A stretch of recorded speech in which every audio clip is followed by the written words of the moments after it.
Sejam todos bem-vindos ao canal Cristão do Mundo Real. Hoje nós estaremos aqui conhecendo um pouquinho mais do Lar Miriam de Campo Mourão. E conosco está aqui o pastor Silvio. Pastor, obrigado por ter aceitado esse convite. O senhor já faz tempo que o senhor está com o Lar Miriam? Como que funciona, pastor? Desde a fundação, desde o início, como voluntário, né? Não à frente da entidade, mas sempre auxiliando de uma maneira ou outra, sempre presente lá.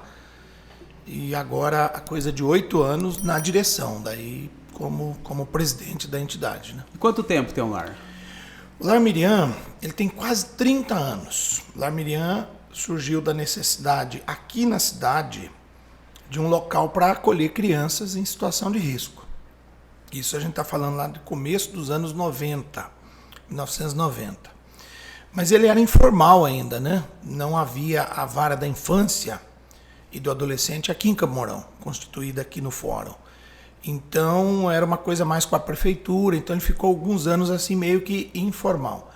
De maneira, por conta do Estatuto da Criança e do Adolescente, das regras que regem isso aí, ele oficialmente ele é de outubro de 2001. Então ele fez mês passado 20 anos. Então, o Lar Miriam tem oficialmente 20 anos. Como casa que recebia crianças, um pouco mais que isso, coisa aí de uns 25 anos, 25, 26 anos. Né? Mas oficialmente a gente conta isso, 20 anos. Pastor, como que é? O Lar Miriam, ele é próximo de um seminário? É junto com um seminário? Isso, ele fica junto com um seminário. Né? Por conta da mantenedora, da Igreja Luterana Livre, ele fica dentro das instalações do CETEL, do Seminário Teológico Luterano, aqui de Campo Mourão. Esse já tem 50 anos, já tem 52, na verdade. Né? O CETEL ele foi fundado em 1969 por missionários norte-americanos que colocaram aqui em Campo Mourão a base de missões, de expansão da Igreja Luterana Livre, uma igreja de origem norte-americana. Então esses missionários chegaram e fizeram todo um trabalho de evangelização, de missões na região, né? Maringá, Cianorte, Moarama, Iretama, Campina da Lagoa, Campo Mourão, a base sempre Campo Mourão.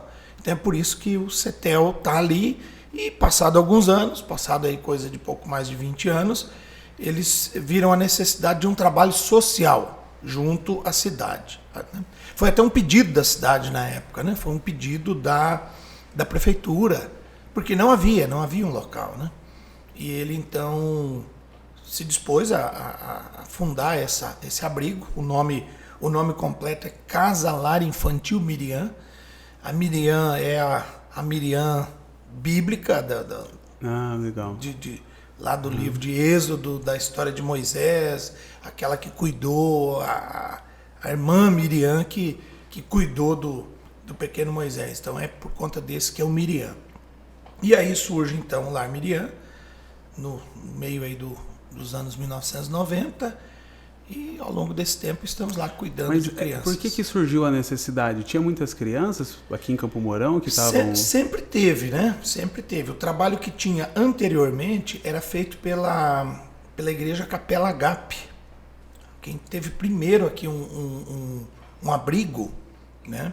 Na época ainda se usava o termo orfanato e tal, era uma coisa assim mais pesado, era mais estranho, né? Era a igreja Capela Agape, que também era uma missão norte-americana, né? Eles ficaram ali, eu não sei preciso, mas desde a década de 70 até os anos 90 com esse abrigo. Daí não teve mais e surgiu a necessidade da igreja luterana, que também era uma missão norte-americana, ir à frente desse trabalho. Você me perguntou sobre a necessidade. Sempre tem, né? Onde tem pessoas, infelizmente tem violência, tem maus tratos, tem abuso, tem abandono. E quando o alvo é a criança, a solução muitas vezes é tirar a criança daquele convívio. É retirar a criança daquela casa onde está o agressor, é tirar aquela criança de uma situação de abandono, de rua, né? muitas pessoas até confundem. Um abrigo são crianças de rua. Não são crianças de rua. Porque não existe crianças de rua. A rua não produz criança. Existem famílias em situação de extrema ou pobreza ou de uma situação assim muito dramática de violência. O grande causador hoje desses problemas é a drogadição. Hoje, eu vou chutar aqui de 80% pelo menos. Nossa, das alto. crianças que chegam no abrigo são causadas, ela se deu por conta dos pais viciados, né? Usuários dependentes químicos, álcool e droga. E isso gera alguma consequência na criança? Tem, né? Tem, com certeza. Desde você pensar do mínimo lá, que não é o mínimo, é o máximo. Crianças com má formação, crianças com problemas congênitos por conta de... Já tivemos casos já de crianças recém-nascidas com muitos problemas, né? Com síndromes. E eu não sou da área, não sou conhecedor dessa área aí, mas... pais usuários, né, principalmente a mãe durante a gestação, usando drogas pesadas como o crack durante toda a gestação, então com certeza vai ter algum problema, né? Mas hoje o mais comum são crianças numa faixa etária mais alta que sofrem por conta disso, né? Então você pega aí crianças de 7, 6, 8, 10 anos tentando conviver numa família onde às vezes o pai e a mãe, a figura paterna, né, raras vezes o pai biológico está inserido, né? Mas o companheiro da mãe, ele sendo usuário, aquela família, aquele ambiente, ele é todo agressivo, ele sempre vai faltar alguma coisa, né? Alguma coisa não, vai faltar tudo, tudo, desde do emocional, do carinho, da proteção, né, do afeto até o básico ali de arroz e feijão, comida, né? Porque a prioridade é droga, é álcool, então a criança fica muito vulnerável. E aí, nesse caso aí, não havendo conselho tutelar, é o braço que está sempre agindo lá, né, no campo de batalha mesmo, ele aconselha, ele orienta, ele indica e encaminha essas pessoas para tratamento.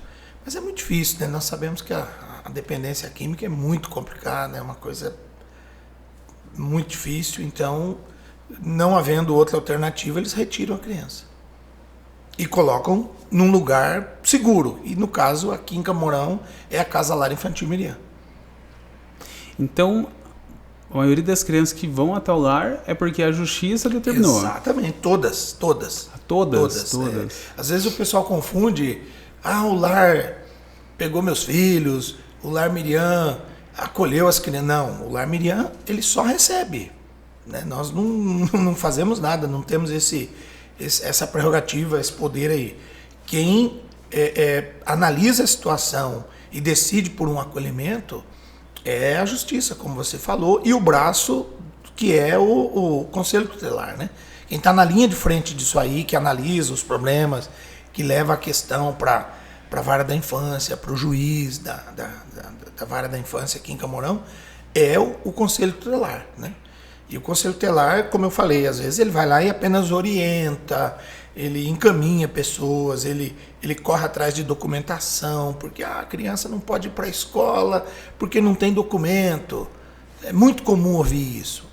O conselho tutelar encaminha o pedido de maneira gratuita, os pais em uma semana ou menos ele vai ter o documento da criança, então ele pode fazer a matrícula. Mas aí mesmo assim a criança está fora da escola. E na próxima semana o conselho tutelar vai lá novamente, a criança continua fora da escola. E crianças com idade escolar, de 7, 8, 9, 10 anos fora da escola. E isso não pode, é impossível, né? Não justifica em nada uma criança. Aqui em Camorão, você pensa que em Camorão, nós temos escola em todos os bairros, né? Escolas municipais, escolas de ensino fundamental estão espalhadas por toda a cidade. E aqui em Campo Mourão tem muitas situações dessas? Tem criança, tem várias crianças ao longo do ano que são acolhidas, né, que daí é o último passo que o Conselho Tutelar toma, por estar fora da escola. Você imagina, rapaz, é uma coisa... a criançada que está com a gente lá, eles têm uma defasagem de aprendizagem muito, muito grande, né? Nós temos situações assim de crianças com 10 anos de idade, ele não sabe ler e escrever. Nossa. Ele tem ido na escola, mas o aproveitamento tem sido muito pequeno, muito pequeno. E aí é fácil de fazer uma análise rápida lá, né? Ele está na escola, mas ele não está na escola. Nos últimos 3 anos ele mudou quase que em todas as escolas de Campo Mourão. Porque essa é uma característica da família que está em crise, né? De uma família totalmente desestruturada. É ela ficar mudando de bairro. Então eles mudam continuamente. A cada 3, 4 meses eles estão numa casa nova. É cruel falar, mas a situação é essa. Eles estão procurando um barraco novo, né?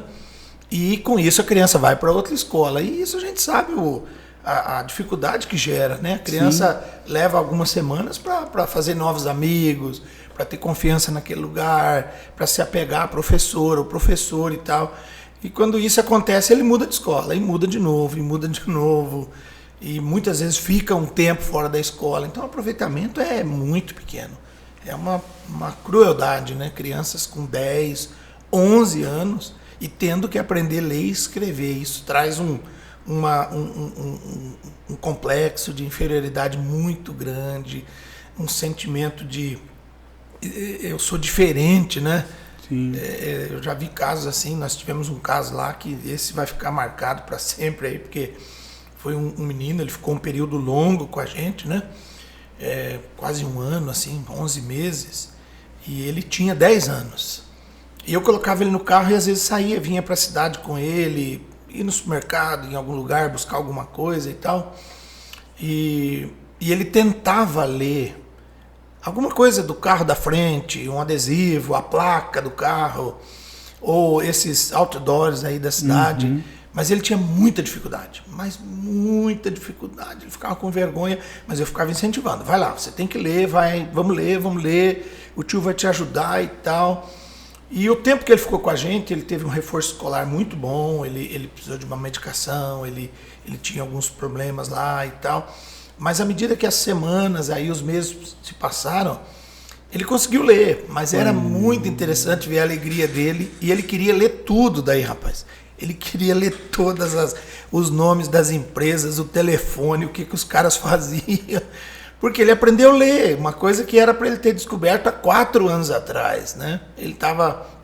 E quando ele ligou as letras e conseguiu ler, foi maravilhoso. Era muito interessante ver a alegria que ele tinha de conseguir ler o nome de uma empresa, de um supermercado, de uma loja, de uma coisa muito simples, né? E foi interessante. Esse marcou bem a situação. E para vocês ali deve ser muito prazeroso, né? É bom, né? Assim. Principalmente nessa área aí, quando eles aprendem a ler e cuidar do material escolar. Você vê outra... a criança já vem com uma... ele vem com uma dinâmica assim de não dar valor aos livros, aos cadernos. É sempre tudo muito descartável, né? Nas primeiras semanas, se você perguntar cadê seu livro, cadê seu caderno, a sua bolsa, ele não sabe onde ele deixou. Então, em alguns dias, com a convivência com os outros, vai mudando, né? Você já vê ele segurando o livro mais apertado, assim, ele já se apega àquilo, é o meu caderno, é o meu livro. Eu falei, opa, agora estamos chegando lá, é isso que eu queria. E aí cuida melhor da bolsa, do material escolar como um todo e tal, do uniforme, né? Então é interessante. Em poucas semanas ele muda, né? Durante a passagem da criança pelo Armirian, ele vai para o colégio normal. Normal. O transporte público, né, da municipal pega eles lá dentro e traz para a escola. Eles estudam, escola... Nós temos uma escola por questão de geografia, de logística, que fica mais próximo, então os nossos pequenos estudam quase todos no colégio Bento Mussurunga. Ah, né? Entendi. Às vezes nós temos lá 7, 8 crianças só do abrigo estudando naquele colégio. E daí a nível médio é o colégio estadual, né? O famoso colégio estadual aqui em Campo Mourão, que recebe os maiores, né? Então, por conta da logística, do ônibus fazer esse trajeto, as nossas crianças estudam ali. Mas eles recebem porque precisam reforço escolar, lá dentro da entidade. Então lá tem um contraturno. Nós temos uma professora, aqueles que estudam de manhã estudam mais 2 horas e meia à tarde. Olha. E os que estudam à tarde fazem com ela também todo um reforço. Porque eles precisam, como eu te falei, eles chegam com uma defasagem muito grande, né? Mas a coisa tem ido bem, tem sido... Esse tempo de pandemia foi um desafio, porque ficamos aí 1 ano e meio sem ir para a escola, então foi complicado, né? E a casa sempre cheia, então você imagina fazer todo aquele trabalho de tarefas escolares, sim, num local menor, uma sala múltipla com várias idades, durante um período tão longo. Foi um desafio, foi alguns tendo que assistir aula pela internet, pelo celular, então era complicado, foi tenso, foi bem difícil. E o lar é sustentado pelo seminário? O lar é sustentado pela Igreja Luterana Livre, né? A Igreja Luterana é a mantenedora, mas o lar, como eu te falei no início, por ele ser o abrigo oficial da cidade, nós temos convênios com o poder público. Então o lar não teria como sobreviver se não fosse isso.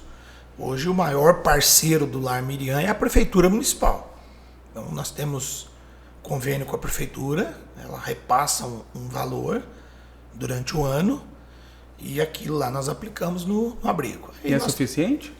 Não é sempre difícil, né? Sempre um desafio. Por conta da pandemia nós precisamos contratar mais 2 funcionários, né? Então hoje a casa ela funciona assim, nós temos 7 cuidadoras, educadoras dentro da casa, que se revezam 24 horas por dia, 7 dias por semana. Então durante o dia nós temos 3 mulheres que cuidam das crianças, à noite mais 2 e final de semana mais 2. Então são 7 profissionais que se revezam o tempo todo, porque as crianças estão lá o tempo todo, né? Não é como uma escola, uma creche que 5h30, 6 horas fechou o portão, o nosso não, né? 5h30, 6 horas eles chegam da escola, quando temos mais crianças, né? E aí nós precisamos, por conta do trabalho, né? Do desenvolvimento do atendimento da criança, nós precisamos de uma psicóloga, de uma assistente social e temos essa professora que faz o reforço escolar, né? Uma pedagoga que faz todo o trabalho. Então só aí são 10 funcionários. Nossa. São 10 funcionários. Hoje nós temos, por conta do tempo de pandemia, mais uma auxiliar que nos auxilia na escola e a coordenadora. Então são 12 funcionários.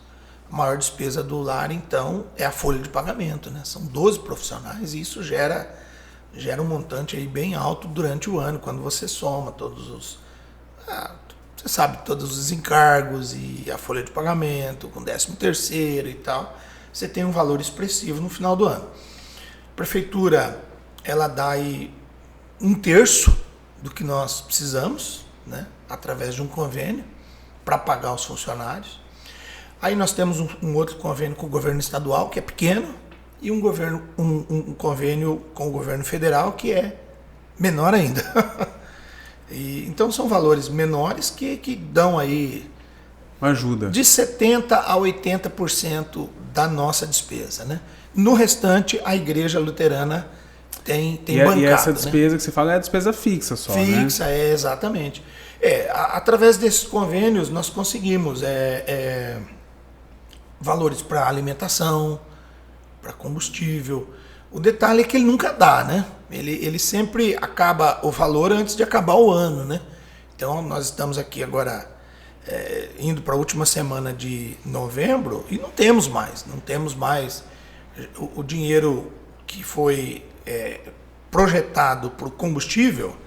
Então esse é fácil de todos fazerem as contas aí, né? Eram R$4.000 e eu me lembro que no começo do ano esse valor ele dava eu acho que 1.200, 1.300 litros de álcool. Lá no início do ano. Então foi tranquilo. Eu fiz era um preço contas diferente. Exatamente, exatamente. Eu acho que uns 1.300 e poucos litros de álcool. Então, se você dividir isso por 12, você tem 100 litros por mês, mais de 2 tanques do carro. É o suficiente. Mas já acabou, porque o álcool nesse tempo ele subiu, né? E acabou já faz tempo. Então, hoje, se o carro tem que andar, ele tem que andar de outro jeito, né?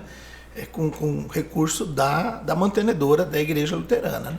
E assim também com comida. A comida também.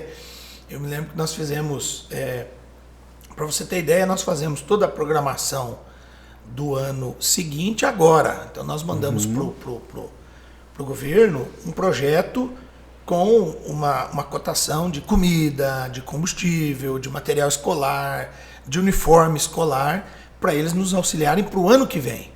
Mas o valor já está fechado, né? E o que aconteceu foi que o valor de 2020, quando nós recebemos em 2021, a misericórdia subiu demais, principalmente na comida, né? Então também já acabou, o dinheiro do leite já acabou, o dinheiro da carne já acabou, não tem mais, já faz alguns meses, né? Mas a gente sobrevive com tranquilidade. Dá para nós temos um outro valor que nos ajuda muito, mas muito mesmo, que é a campanha do imposto de renda que tem aqui em Campo Mourão, né?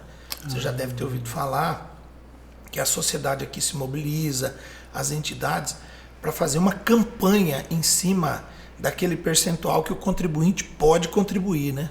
Que ele pode destinar para o Fundo Municipal da Criança e do Adolescente. Então, quando alguém vai fazer a sua declaração de imposto de renda, ele pode destinar 3% para o fundo. Então, alguém que vai lá pagar R$1.000 de imposto de renda no final, lá na apuração da sua declaração, ele pode destinar R$30 para o fundo municipal. E isso faz um valor, né? Fecha-se um valor no final e ele é rateado entre 8 entidades aqui em Campo Mourão que trabalham com criança, né? Desde aprendizagem, treinamento, esporte, o nosso caso é acolhimento, né? Tem entidade de APAI, que é múltipla, né? Atendimento, desde educação até da área da saúde. Então essas entidades rateiam, dividem esse montante que é arrecadado. Então Campo Mourão tem sido referência nisso. Essa última campanha agora, 2020-21, ela tinha como meta arrecadar 1,5 milhão de destinação para o fundo. Então você imagina que 1,5 milhão é só 3% do que os contribuintes podem dar da sua declaração. E nós temos aqui em Campo Mourão, são dados da Receita Federal, 6 mil pessoas que declaram que pagam imposto de renda. E 1/4 disso, 1.500, fizeram destinação. E já deu 1,5 milhão. Então você imagina se todas a pessoa, as pessoas, na hora de fazer, se de repente é o contador que faz, ela tem que informar o contador. Exatamente. Né? O contador, todos eles aqui em Campo Mourão sabem, tem uma ótima agilidade com isso. Todos eles são hábeis nisso, né? Para saber fazer.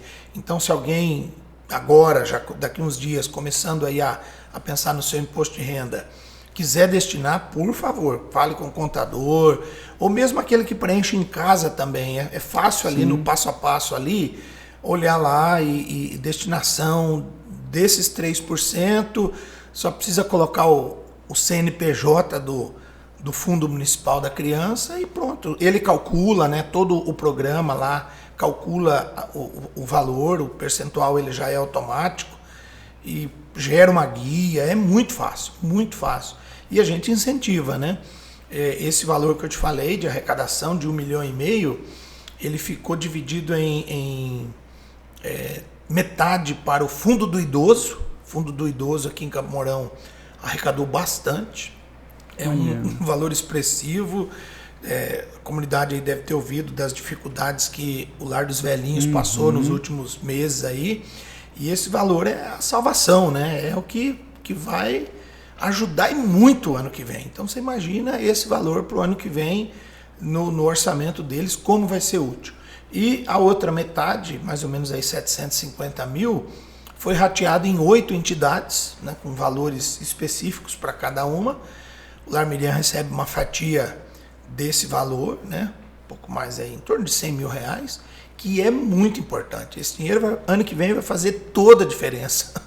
Vai ser fundamental para o decorrer do ano, como eu te falei há pouco, para a folha de pagamento, para manutenção, né?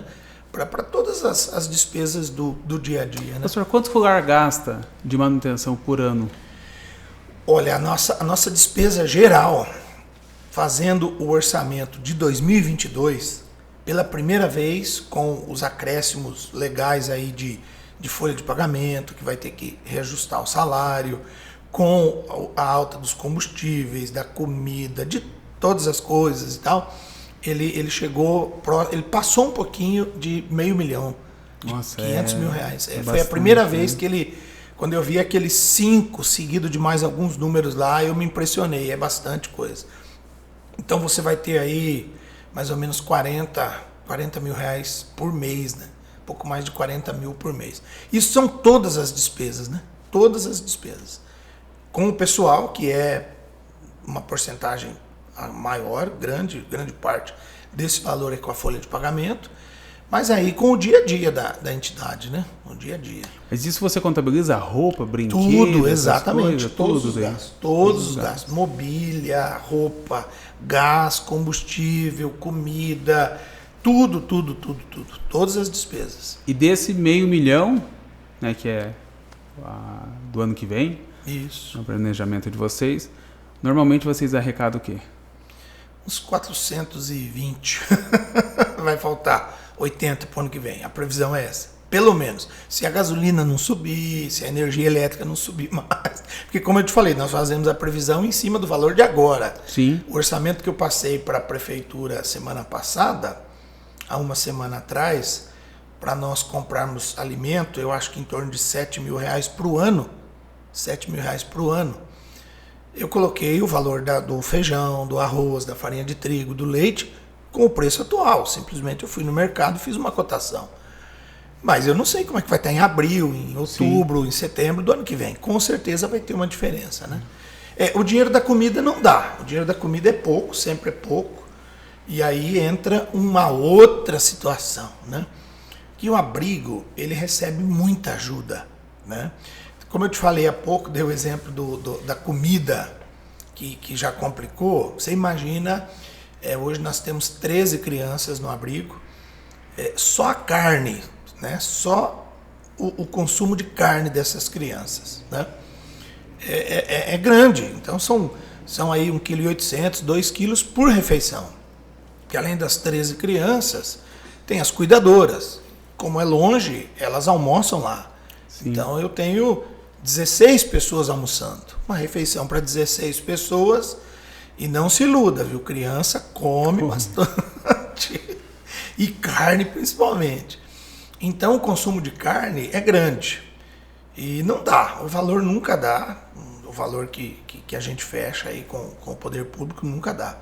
Mas aí acontece aquilo que aconteceu ontem de manhã. Ontem de manhã, antes de sair de casa, antes das 8, alguém já chamou ali no WhatsApp, né? Tal. Eu sou fulano e eu queria fazer uma doação para o Lar Miriam. Legal. O que vocês estão precisando? E aí já lembrei da carne, né? Eu me lembrei do leite também, mas de bate-pronto assim eu comentei lá no WhatsApp, precisamos de carne. E ela então já me disse lá um valor, né? E eu falei, tá bom, posso providenciar. Ela perguntou se eu podia pegar no mercado, separar, pegar uma nota fiscal, prestar contas para ela, e ela pagaria esse valor, né? Já até fez isso ontem à tarde. Mas eu fui lá com o valor que ela desembolsou e comecei a pedir carnes lá, né? Carne moída, frango, linguiça, o básico. Uhum. Né? Então deu R$230 e deu 6 pacotes de carne. Então eu tenho carne para 6 dias por R$230. Então aí eu pensei que eu preciso de 5 vezes 230 para fechar o mês. E é bastante. Então aí você já tem mais de R$1.000 só de carne. Ou seja, mais de R$12.000 por ano só de carne. E todo o valor que eu tenho para comida é 7 para o ano. Para toda a comida, né? Então, se não contar com a ajuda de outras pessoas, de outros parceiros, a coisa não vai, né? E tem muita gente que ajuda? Muita gente. Então, só daí, para acalmar todo mundo aí, fique tranquilo. Eles nunca ficaram nem um dia sem comer. Nunca. Isso. Seja fruta, leite, carne, né, proteína, nunca ficou sem nem um dia. Porque tem esse anjo da guarda aí que, quando você nem saiu para o trabalho ainda, já está providenciando uma semana. Então, eu fico tranquilo com isso aí. Fico muito tranquilo. Era para ficar um pouco mais nervoso, mas não, eu fico muito tranquilo. Mesmo sabendo que o dinheiro vai dar para talvez 3 meses, vai faltar 9 para fechar o ano, mas vai providenciar. É tranquilo. Pastor, e se eu quiser ajudar, é fácil? É fácil. Tem uma corrente aí grande de pessoas, de voluntários, de grupos, igrejas, né? As igrejas aqui em Camorão me ajudam muito. Tem vários grupos dentro de igrejas que nos ajudam demais, que perguntam, que insistem. O que vocês estão precisando?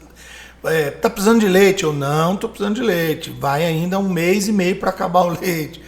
Então é possível sim, né? Essa corrente aí, ela é grande, mas sempre é bom estar reformando ela, né? E é possível auxiliar, sim. E tem um telefone que a gente possa... Tem. O Lar Miriam, ele tem um telefone fixo lá, né? 3524-2879. Qual que é o número? 3524-2879. 79. Tem mais algum número? Pode ser no meu celular também. Meu celular está sempre atento aí para ouvir. 99916-5148. Legal. 5148. E é interessante, né, pastor, que qualquer ajuda é bem-vinda, né? Exato. Às vezes a pessoa fala assim, eu posso ajudar aí com um saco de arroz. Tranquilo. Um pacote de arroz, Exatamente. Um pacote de feijão, né? Qualquer coisa ali é bem-vinda, né? Isso. Roupa, né? Então você imagina roupa. Ano passado nós tivemos, que passaram pelo Lar Miriam, 115 crianças. 115 crianças. Não ao mesmo tempo, às vezes as pessoas se confundem, porque como eu falei no início, o abrigamento ele é dinâmico. Tem crianças que ficam lá 2 dias. Nossa! Tem crianças que ficam de manhã até a tarde. Mas por que tão rápido assim? Porque a situação de abandono, uma criança está... vamos dar um exemplo mais fácil ainda. Já aconteceu de pessoas na rodoviária acompanhado de crianças que não são parentes, não têm afinidade legal, né? Simplesmente ele viajou com uma criança do vizinho, vindo de uma cidade próxima e indo para uma outra cidade. Chegou na rodoviária, na hora de comprar a passagem ali, o atendente pediu o documento da criança e não tem. Então ele não pode seguir viagem. Não pode. É ilegal. Crianças com, eu acho que até 14 anos, não podem andar desacompanhadas, a não ser com o responsável ou mediante uma autorização. Tem que ter uma autorização dos pais.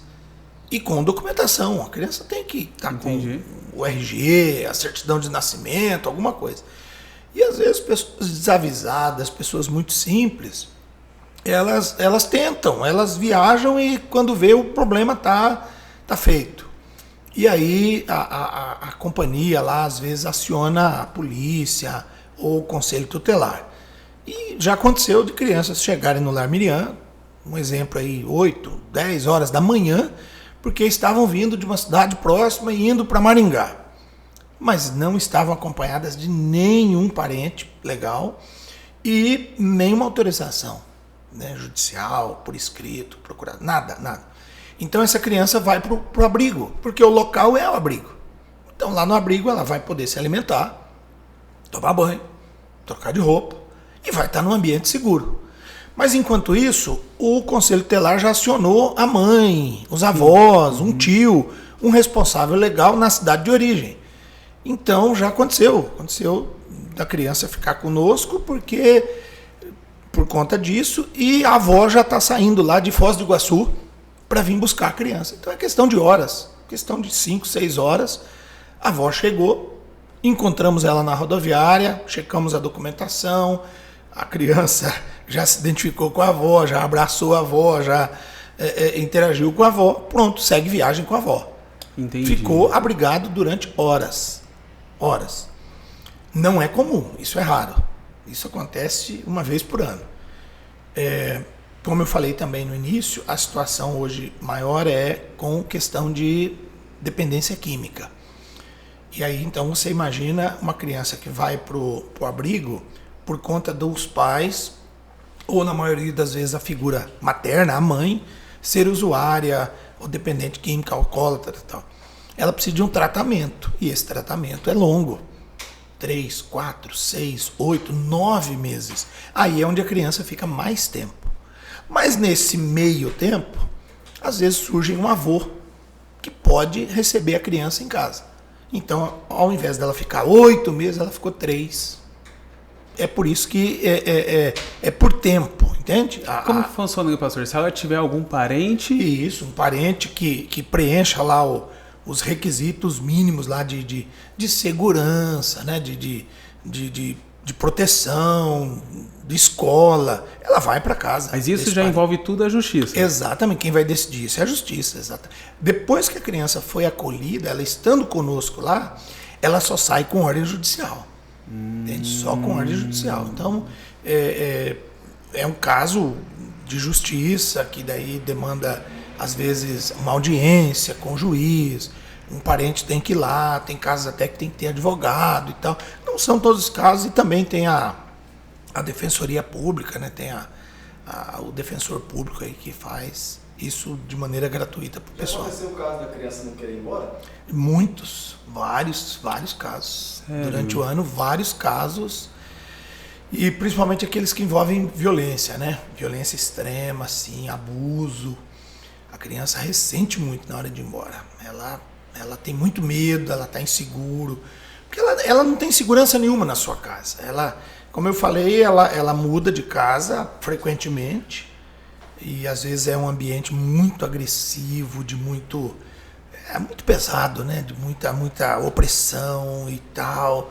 E ela quando vai para um local seguro, tranquilo, refeições na hora certa, uma cama limpa, a sua cama, não dorme no chão, não dorme com mais 2 ou 3 na mesma cama, é a sua cama, tem os seus pertences, a sua toalha, o seu chinelo, o seu travesseiro, tudo isso traz proteção, traz segurança. Aqui eu tô seguro, aqui é certeza que amanhã tem comida, né? Depois de amanhã tem comida, o local, o ambiente é seguro. E aí se ela vê que pode voltar, ela fica com medo, já aconteceu várias vezes, eu não quero ir e tal, né? Mas também acontece o oposto. Mas vocês não podem fazer nada também, Não né? pode, né? Não pode, porque daí é uma coisa que tem que se acertar lá, né? Uma coisa entre eles lá que tem que se acertar, né? Você já chegou a chorar numa situação dessa? De não poder fazer nada e a criança querer ficar? Rapaz, essa pergunta é difícil, né? Já, várias vezes, em várias situações, né? Não só nessa, naquela que a criança quer ir, mas você sabe que não é o melhor, né? Tem situações bem complicadas de que a justiça devolve porque preencheu todos os requisitos para isso. Mas você sabe que por trás tem lá um jogo de aparência, né? Teve um caso recente aqui de um grupinho de irmãos. Eles foram acolhidos por conta de vulnerabilidade social. O termo é esse, o termo técnico é esse. Na casa não tinha luz elétrica, eles não tinham mais... não preparavam mais a comida no fogão a gás, porque venderam o botijão de gás. E aí você me pergunta, por que eles venderam o botijão de gás? Na verdade, eles não venderam, né? Eles trocaram por droga. Então, com isso, eles estavam colocando lenha, procurando lenha, madeira, e num fogão a lenha improvisado na parede da casa. Houve um princípio de incêndio. Uma casa muito pequena. Teve lá um problema com a fiação e eles tiraram, cortaram para usar os fios para trocar por droga. E a Copel, por medida de segurança, cortou a energia, né? Então eles não tinham energia, eles não tinham comida mais preparada no fogão a gás. Uma casa muito pequena, minúscula, suja, escura, fedida, tudo. Essas crianças foram acolhidas. Tá. Ficaram um tempo conosco. Deixa eu te perguntar, do tempo que é identificada essa situação, quanto tempo demora para a justiça direcionar para o abrigo? Então, como eu te falei também, o Conselho Tutelar, ele vai lá e orienta, né? Uma das primeiras coisas que essas crianças não têm são 4 crianças. 2 em idade escolar e 2 mais novos. Os 2 em idade escolar, por conta de estar morando nessa casa, eles não têm mais uniforme limpo para ir para a escola. Então eles não vão para a escola. Eles não têm mais os cadernos, porque eu vou especular aqui. Eu acho que usaram as folhas dos cadernos para acender fogo no fogão a lenha. Né? É fácil conjecturar isso aí. Então, eles não vão para a escola. Primeira coisa é isso aí. A escola liga o botão de alerta. Olha, já faz mais de uma semana que o menino tal não vem para a escola. Acontece muito vizinhos. Aquele vizinho chato, que nesse caso não é um chato, mas é um vizinho correto, vê essas crianças reclamando de fome. É muito comum essas crianças pedirem comida nas casas próximas, saírem nos horários de refeição, de fome, tentar comer com o vizinho. Porque os filhos do vizinho estão comendo, os filhos do vizinho às vezes estão com uma fruta na mão. Então eles... E qualquer vizinho, qualquer um de nós, ia perceber em poucos dias. Tem alguma coisa errada ali. Essas crianças não estão comendo na hora, né? E aí eles também denunciam. Né? Denunciam. Vizinhos, escola. Né? A escola é o principal. Porque se ela ficou muitos dias, a escola vai atrás, a escola também vê a situação. Já ouvi vários casos de escolas que estão bem a par da situação da criança, desse cenário caótico que a criança está vivendo ali. E aí eles ligam para o Conselho Tutelar. Mas voltando àquele caso, então essas crianças precisaram ir para o abrigo, por conta da casa não ter energia, não ter fogão, a mobília quase toda sumiu da casa e tal. E aí esses pais querem as crianças de volta, né? Tá bom, então vamos providenciar. E aí houve toda uma mobilização de pessoas, de igreja. Então, em algum tempo, eles tinham novamente a energia elétrica, com todos os fios novos dentro da casa, o fogão estava funcionando, trouxeram uma geladeira, um beliche, o banheiro não tinha chuveiro elétrico, as crianças tomavam banho frio. E isso no inverno passado, lembra do inverno passado, como é que foi agora? E foi resolvido. Então foi resolvido. Mas tudo isso levou, eu acho que uns 3 meses. Os 3 meses se resolveu. Devolveu as crianças. Mas a gente já está na área há um tempo e sabe ver algumas coisas, né? A casa não fica suja sozinha. É alguém que deixou ela suja. A geladeira vazia, ela é consequência de várias coisas, mas o principal é a falta de emprego, ou não querer o emprego, no caso esse, né? Então, quando a gente vai lá e conversa com a família, com o pai e a mãe dessas crianças, você vê que o problema não foi resolvido. Foi feita uma aparência, foi pintado a casa, foi trocado os fios, foi colocado um botijão no fogão a gás e tal. Mas não mudou, o casal continua o mesmo, entende? Ele nos enganou, ele não conseguiu o emprego e foi dado oportunidades de emprego para ele mais de uma vez. Ele não fez o tratamento, né?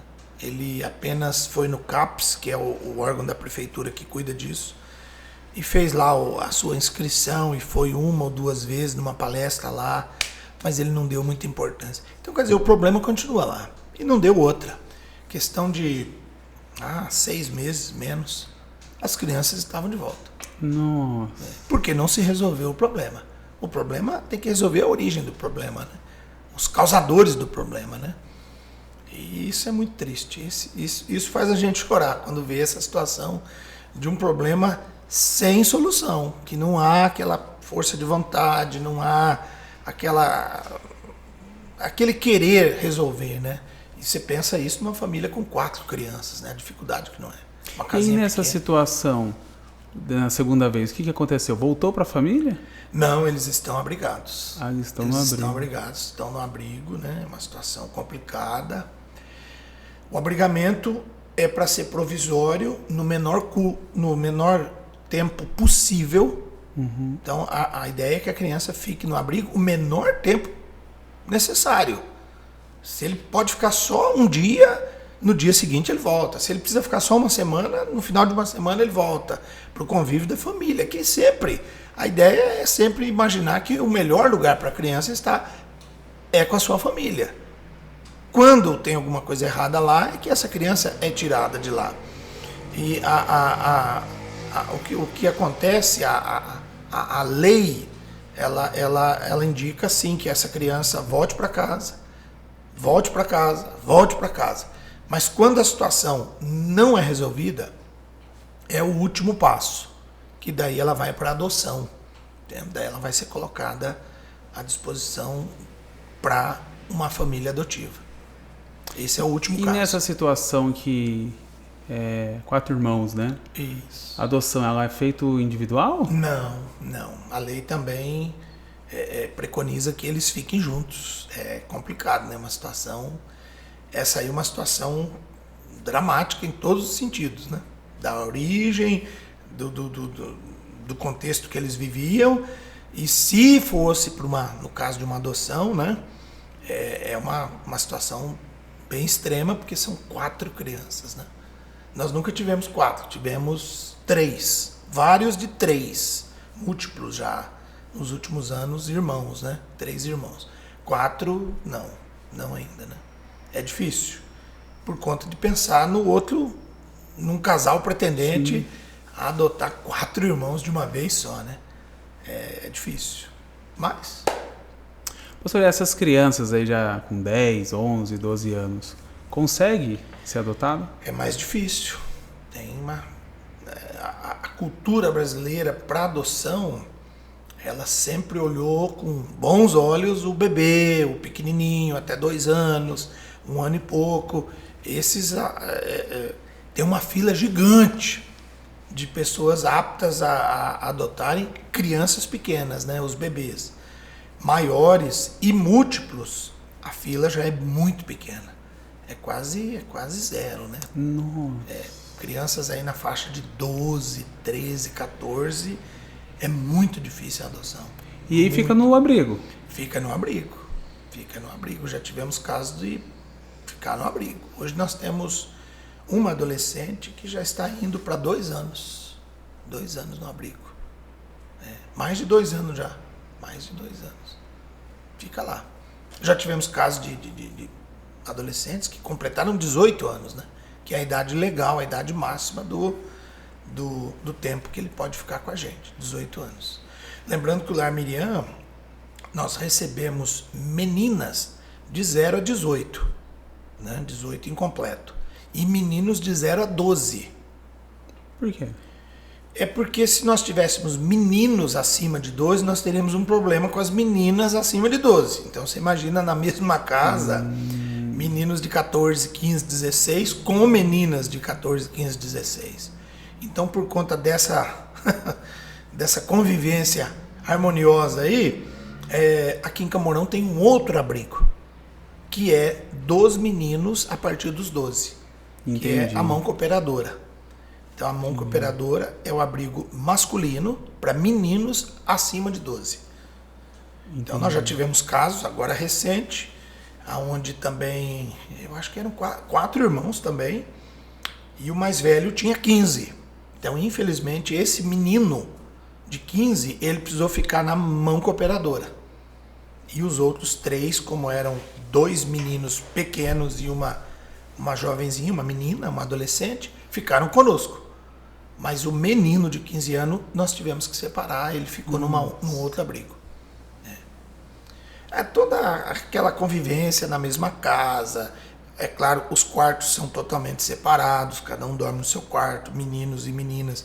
Mas não dá para ter adolescentes grandes aí na faixa de 14, 15, 16, dos 2 sexos. E eles aprontam muito? Aprontam. As crianças chegam com muita energia, né? E uma coisa que a gente sente muito é aquela falta de limites, né? Em todos os sentidos. Então, assim, ele vem com uma compulsão por todas as coisas. Seja desde a comida, da roupa, do tempo, da atenção. Ele quer tudo. Entende? Entendi. Ele quer tudo. Então, ele quer comer tudo. Ele quer todos os chinelos. Ele quer todo o tempo da cuidadora. Porque ele não tinha. E quer aproveitar. Isso. E daí, quando você multiplica isso por 12, por 13, você tem, às vezes, um ambiente um pouco tenso. Porque daí tem as intrigas, as divergências ali, né? Entre eles. Mas a gente vai convivendo, né? Muito amor. Isso. E com o passar dos dias, há aquela mudança. Entende? Dá um exemplo aqui. Eles chegam com um vocabulário muito pesado. Então, crianças aí de 8, 9, 10 anos, uma facilidade para falar palavrão, mas muito fácil. Ele fala palavrão com muita facilidade. Nossa. Por qualquer coisa. Então, se ele pedir para a tia alguma coisa, ele responde com palavrão. Se a tia negar aquilo, não é a hora de comer aquilo, de pegar aquilo, ou ele tem que tomar banho para ir para a escola, hoje eu não vou tomar banho, e daí lá vem um palavrão junto, né? E são coisas assim que vão complicando ali aquele início da convivência. O palavrão. Eles têm um vocabulário muito carregado, muito pesado. Mas o que nós notamos é que em questão de dias, como os que estão lá há mais tempo já não falam mais palavrão, então aquele garoto, aquela menininha, ele deixa de falar palavrão em alguns dias. Ele vai trocando o seu vocabulário. E eu já presenciei lá algumas cenas lá bem interessantes, né? Um menino chegou e ele então falava muito palavrão, ele mandava os meninos para aquele lugar e tal, com muita facilidade. Mas aí eu ouvi ele sendo aconselhado por um outro menino, mais ou menos da mesma idade, que já estava lá há algumas semanas. Então esse menino, olha, não fala palavrão não, que o tio Silvio não gosta. Então, uma coisa simples, né? Simples, de uma criança. Mas é um resultado, né? Exato, já corrigiu o outro numa boa, ele falava bem tranquilo assim. Não fala palavrão não, que o tio não gosta. É muito simples. Então, com o passar dos dias, ele deixou de falar palavrão, né? Mas tem casos bem complicados, que é difícil, né? Esse comportamento, às vezes, agressivo, um vocabulário muito carregado, assim, muito pesado. Demora, né? Dá um choque forte, né? Já teve alguma agressiva ali que foi pra cima de vocês? Já tivemos situações, né? Adolescentes, né? Meninas maiores, moças, né? Assim, meninas aí, acima dos 15 anos, né? É o contexto de vida delas, né? Uhum. Quando você faz toda uma análise ali, como ela vivia, as coisas sempre foram resolvidas na pancada, né? Sempre na violência, na porrada. Então, é difícil mudar assim rapidamente, né? Para conversa, para o argumento, para o espera, daqui a pouco, depois, hoje não, amanhã, talvez, vamos fazer uma troca com isso, né? Então, leva um tempo. Qual que é a capacidade? 20. A capacidade da casa é para 20 crianças, né? Toda a configuração da casa, a quantidade de quartos, banheiros, cuidadoras, né?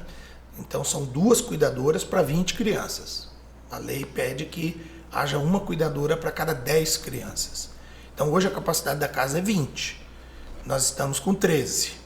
Ano passado, durante a pandemia, nós tivemos um pico lá de 26. Nossa. 26. Como eu te falei, foram 115 no ano todo, né? E o máximo que a gente chegou ao mesmo tempo, 26 crianças. Então, se você chegar em 20 e tem mais uma criança, vocês não rejeitam. Não pode, né? Não tem como, né? A situação, às vezes, é aqui dentro da cidade. E o que acontece muito, assim, como é que se eu tenho 19, chega uma família com 3 irmãozinhos. Não, a gente só fica com um, devolve 2. Não dá, né? Sim. Então vai para 22. Não tem o que fazer. O máximo foram 26 crianças ao mesmo tempo. Ano passado a casa esteve cheia a maior parte do ano, né? A maior parte do ano. E como que é, pastor, em relação a bebê? Tem também alguns bebês. Ano passado foi um ano de alguns. Se não me engano, 2019 foi o nosso recorde de bebês, né? Se não me engano, 19 nós chegamos a ter 5 ao mesmo tempo. Nossa. 5 bebês ao mesmo tempo. Então aí você calcula fralda, né? Fralda é uma das coisas que não tem orçamento para fralda. Não tem. Mas alguém aí que teve bebê ou que tem bebê, faça a conta. 5 bebês, né? Meu Deus. Quanto que seria o consumo de fraldas, né? É muita fralda. E é uma coisa cara, né? Então, já usa nos socorreram, muito, né? Fralda. Usa muito. Isso. Né? Eu me lembro que eu vim nessa empresa aqui e era uma parede dessas aí, né? Tava uma pilha de fraldas. E é isso aí. A fralda é sempre a população que nos socorre. São pessoas que nos socorrem. Porque é muito caro e o volume é grande. Hoje nós só temos um que usa fralda. Só um. Então, ótimo. Hoje está tranquilo. Mas você imagina 5 bebês. A coisa apura, né? Até difícil. em relação aos cuidados, né? Cuidados, banho, a troca de fralda, o aleitamento, o alimentar ali da criança, né? É difícil, é complicado. Demanda mais tempo, cuidado. Uma cuidadora fica só para os bebês o tempo todo, dia e noite, 24 horas por dia. Sempre tem um deles acordado à noite, chorando, precisando de uma fralda nova, de uma mamadeira cheia. É difícil, é difícil. Pastor, e em relação aos bebês? Existe, assim, algum bebê que chegou, que ninguém sabe de onde veio, que foi abandonado? Então, uma coisa que acontece volta e meia aí, não é muito frequente, mas já aconteceu aí pelo menos 1, 2 vezes por ano, é aquele abandono da criança na maternidade. Entende? Tá. Que é uma coisa, não é uma coisa comum, não dá pra gente dizer que isso é comum, mas acontece de vez em quando as mães rejeitarem o filho. Normalmente, volto a repetir, tem aquela ligação com a dependência, né? São usuárias que já tiveram inúmeras gravidez, né? Foram inúmeras, então você fica sabendo depois.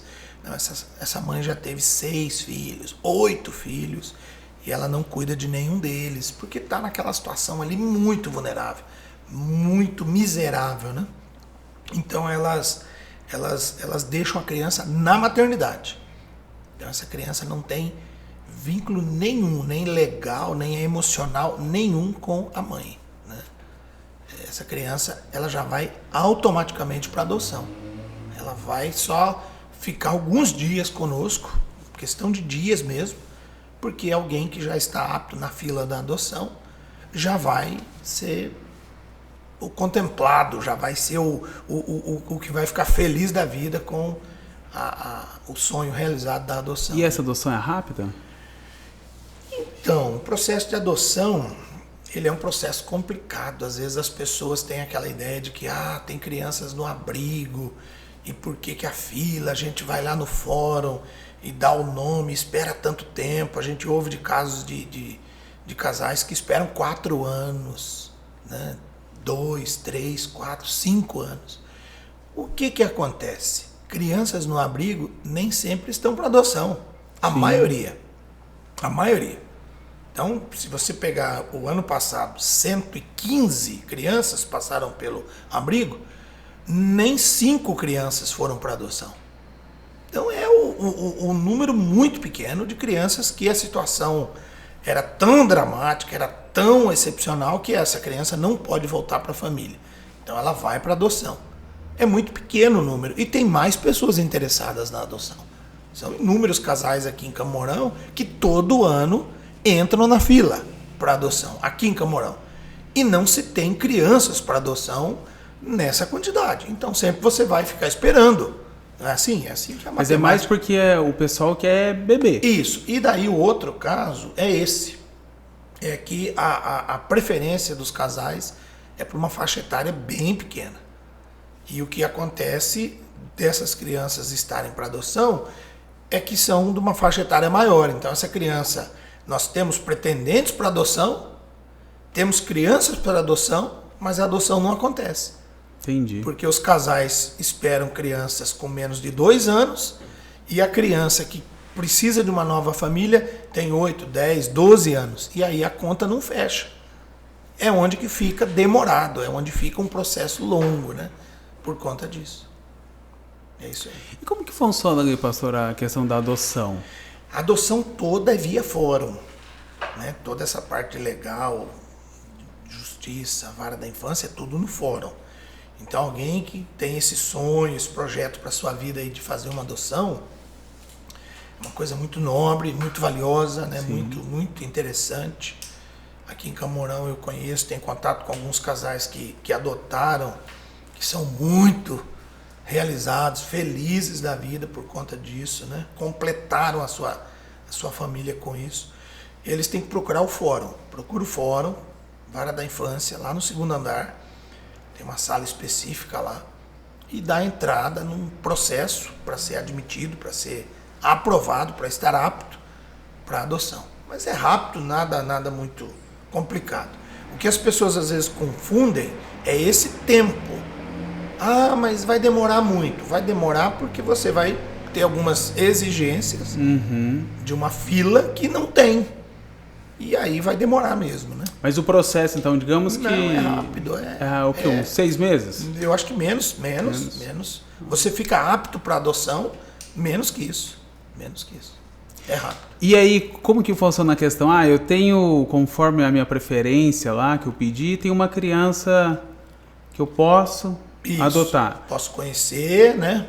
Como que funciona esse processo? Eu vou, conheço... Isso, conhece a criança, tem um tempo de convivência, né? Tem um tempo de convivência, de conhecer a criança mesmo, né?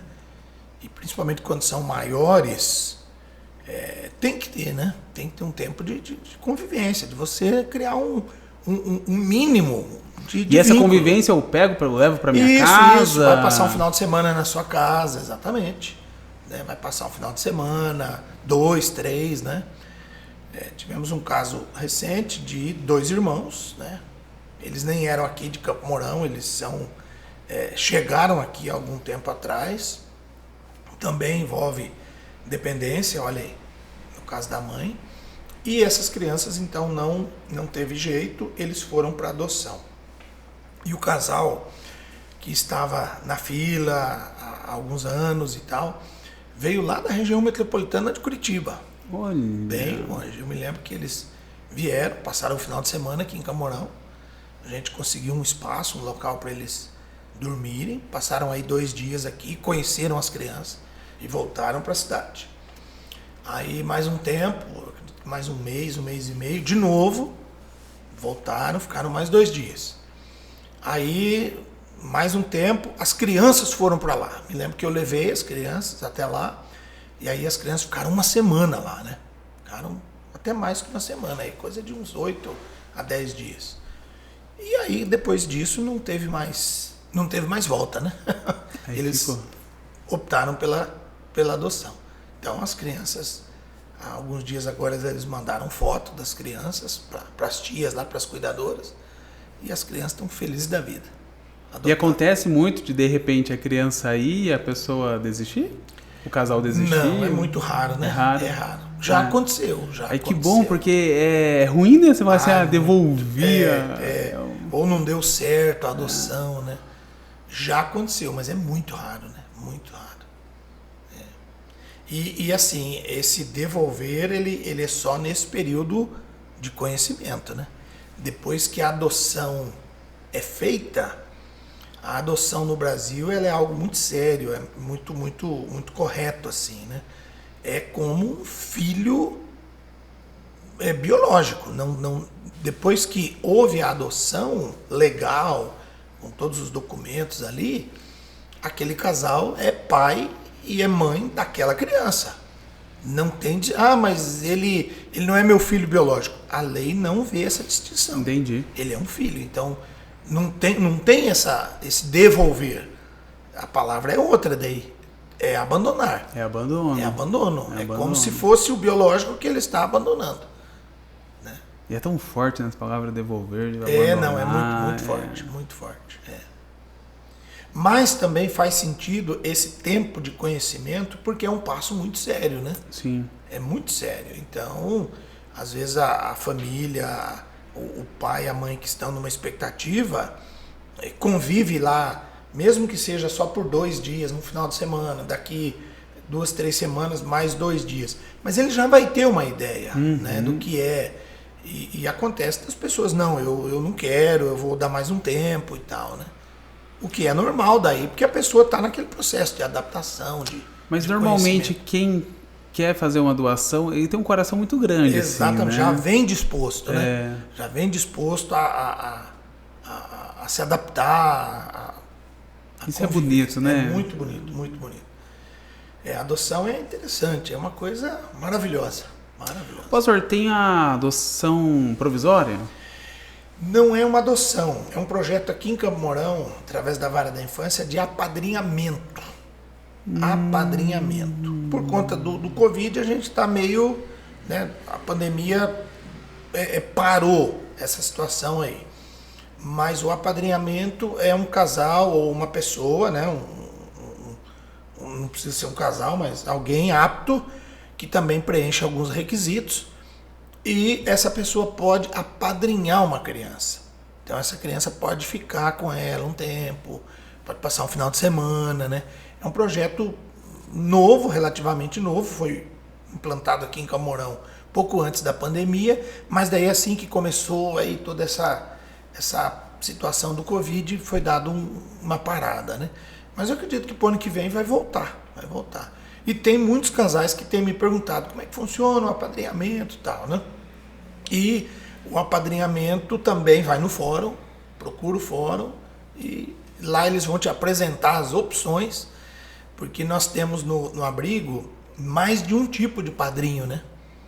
Tem Isso, tem o padrinho, a madrinha, que são os afetivos, aquele que vai se apegar a uma criança, vai ter um contato direto com uma criança. Uhum. Então, a criança tal vai ser a sua criança que ele vai levar para casa, que ele pode dormir na sua casa um final de semana, ele pode levar para comer uma pizza um dia à noite. Olha. E tal. Esse é um dos tipos, né? Tem aquele outro, nós temos uma situação lá que a pessoa quer ser o padrinho de uma criança, mas não quer ter contato com a criança. Eu quero me responsabilizar pelo uniforme e o material escolar de uma criança. Ou de 2 crianças. Ah, que legal. Mas não tem uma criança específica. Entendi. Né? Essa criança, ela é imaginária. Isso, virtual. Uhum. Daqui a pouco essa criança vai embora, a outra vai tomar o lugar dela, mas aquele casal vai cuidar de uma criança. Mas ele não sabe qual criança que exatamente. Então ele vai providenciar roupa. Um exemplo, nós temos uma empresa aqui, ela fornece esfirra para nós uma vez por mês. Né? Então, ele quer, uma vez por mês, dar o jantar para as crianças. Ele é um padrinho. Uma vez por mês, o jantar é comigo. Eu vou providenciar as esfirras da Vila Redonda para as crianças. Então, é o cuidador de um dia. Né? Um dia. Nós temos uma parceria legal aqui com a Unimed. A Unimed de Campo Mourão também apadrinhou a nossa despesa de medicação. Então eles repassam um valor não é tão grande, mas é um valor suficiente, um valor interessante para a gente comprar medicamentos. Né? Agora, durante o Covid, fizemos testes de Covid, muita vitamina, muita medicação com aquele valor. Então é uma empresa madrinha. A empresa está cuidando de uma área do abrigo. Isso também é possível, né? Isso também. É uma empresa, um restaurante, uma família, uma igreja, cuidando de Mas aí para fazer isso não precisa da justiça. Não, essa mais informal não, né? Esse da Unimed foi feito via justiça, né? Aquele para você pegar uma criança para passar um final de semana, para você levar ele para comer a pizza e tal, esse precisa de uma autorização judicial, né? Entendi. E é fácil ter essa autorização? Não é difícil não. Como eu falei, a dificuldade hoje é do momento, da pandemia, né? Que está limitando muito. Mas assim que volte, vai estar tranquilo. É só procurar o fórum que isso aí também resolve fácil. Pastor, digamos assim, eu tenho 5 amigos, a gente quer fazer uma ação dentro do lar. Para as crianças, a gente vai levar cama elástica, estourar pipoca, fazer cachorro quente, de repente fazer um cinema. A gente consegue fazer isso? Consegue. Hoje eu não consigo. Hoje. Por causa da pandemia. Isso, mas sempre fez. Nós tivemos vários grupos, igrejas, né? Que vão lá uma vez por mês e, como você falou, leva uma cama elástica, pipoca, refrigerante, sorvete e passa um sábado maravilhoso brincando com eles lá. No outro sábado, uma outra. E assim vai, né? Aqui em Campo Mourão, os grupos de motoqueiro já fizeram várias ações, os grupos de motoqueiro. Igreja mais comum, né? Igrejas é muito comum. Grupo de jovens de igrejas, né? Nós temos um grupo dentro da cooperativa ali dos palmeirenses. Um grupo de palmeirenses que sempre estão ajudando. Então são grupos, né? Que volta e meia ajudam. Eu sou corintiano, mas tem que tirar o chapéu agora para os palmeirenses. Isso. Então dá para criar um grupo de ajuda dos corintianos, né? Dos corintianos, Teve também quando o Flamengo aí disputou uma final, fizeram também uma ação solidária, eu acho que foi Leite na época, né? E eu ouvi que para esse sábado agora eles estão fazendo outra, para uma outra entidade e tal, também vai ser arrecadado alguma coisa. Campo Mourão, a sociedade ajuda muito, muito mesmo. A gente não pode reclamar disso. Pessoas, empresas, igrejas, as igrejas são muito auxiliadoras nesse sentido. Não dá para reclamar. Como eu te falei, o dinheiro não dá, mas a graça sempre vem abundante com a ação de pessoas, de grupos e tal. Então é tranquilo. Quando você pensa que o estoque vai abaixar, alguém vem lá e providencia. Que bacana. Interessante, né? E a gente aqui da cidade mesmo tem muita informação que recebemos hoje que a gente não sabe, não conhece, né? Desconhece. E essa questão da gente poder ajudar, às vezes a gente não ajuda porque acha que é difícil. Né? O que eu vou fazer? Como que eu faço? E na correria do dia a dia, passou, não ajudei. Então é fácil, né? Fácil. Não é muito difícil, não. E tem muitas pessoas que gostam de ajudar, que frequentemente estão ajudando, né? Ligando, o que vocês precisam, no que eu posso ajudar e tal. Isso é muito interessante. Muito. Pastor, obrigado. Valeu. Obrigado aí pelo bate-papo. Valeu. Né? Tenho certeza que tirou a dúvida aí de muitas pessoas, muitas dúvidas que eu tinha também. E que Deus possa abençoar vocês, Amém. Que Deus possa continuar dando essa direção, colocando pessoas na vida aí de vocês para que realmente não venha faltar nada para essas crianças. Isso. E que tudo possa acontecer aí conforme a vontade de Deus. Amém. Pastor, obrigado, viu? Obrigado por tudo. Até a próxima. Até. Bom dia a todos. Com Deus. Tchau, pessoal.